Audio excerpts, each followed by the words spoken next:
So slots clearly are an important feature. They give us way more flexibility and allow us to do things which we can't really do or which we can't really build without slots. Now, I'm not done with slots though. There is more we can cover about them. For example, you can provide default slot content. So with that, I don't mean that you have a default, an unnamed slot where content will go that doesn't target a different name, but I mean that if you have a slot which receives no content, that this slot can then render some default content. For example, here in the header, we can add default content by adding content between our slot tags here. Let's say a h2 tag here, where I say that default, just to show how this works. It doesn't make a lot of sense for this specific component, but you definitely can have components where some default content might make sense. Now, if you add such an element, if you add content between your slot tags, by default, this will not be visible right now, because all the places where I use the base card do provide content for the header slot. Both the badge list as well as the user info component both provide content for the header. But let's say the badge list wouldn't have its vslot header template here, so it doesn't provide any content for the header slot.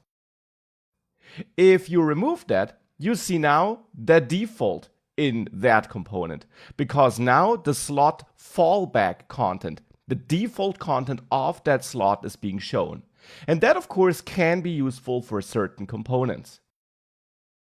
Now, we can argue if it's useful for this specific component, though.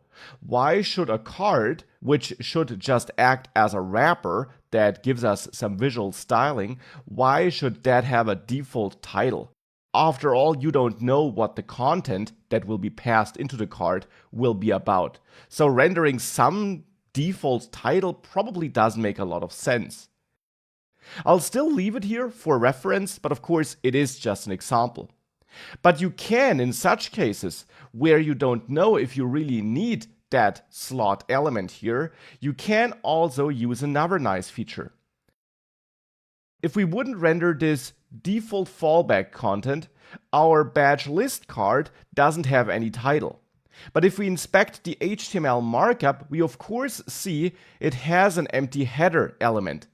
And whilst we don't see that on the screen, this is not ideal semantically. Having an empty HTML element lying around in the DOM, I don't know, I don't want to have that. You can utilize another cool feature here.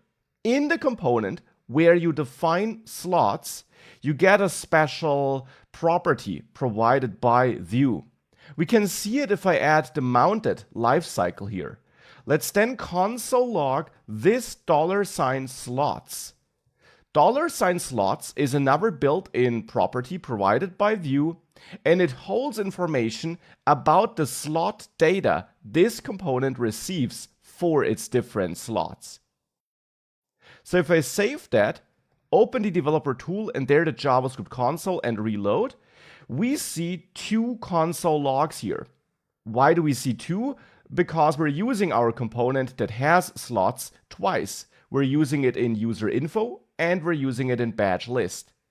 So every time this component is getting used, mounted is getting called, because this base card component gets created and mounted twice.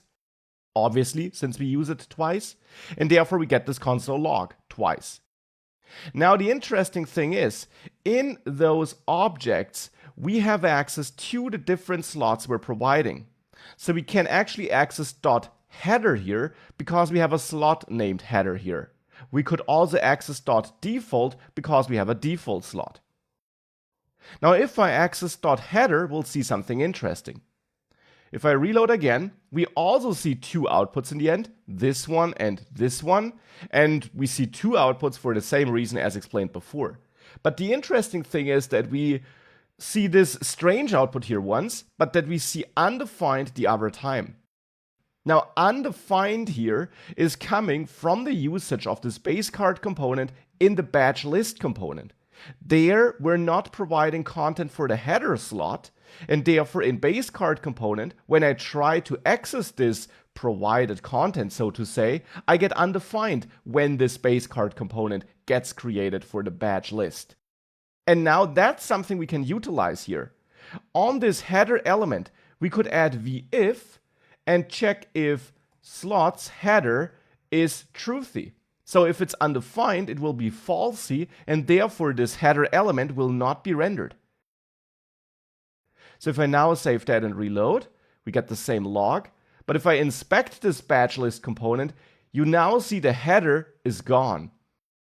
And that's just, of course, a minor improvement. It's also definitely a bit more advanced, but I hope you understand what we're doing here. With $sign slots, we can check whether we do receive data for a specific slot, and if we don't, we could use that information to not render a certain element. The header still works fine in the user info component. There, the base card outputs the header, because there, for the usage of base card in user info, we do provide content for the header. It's just the usage and badge list, where we also use base card, where we don't provide header content, where therefore we remove the header. That's how we could use this $sign slots information. And now there's one additional thing about slots which I also want to mention. In the places where you use the component that offers slots, so in our case in badge list and user info, we do provide slot content with this template and the vslot directive. Just as for vbind and von, there is a shorthand for vslot. You can absolutely write it like this, but you can also replace it with a hash symbol. So hash header also means the same as vslot : header. And that's simply a bit shorter. We can do the same here for the default slot, and of course we can also do the same in the badge list and target the default like that. So we can write this in a bit of a shorter way, and with that we get the same output as before. We got no error, everything works, but now we're using this shorthand here.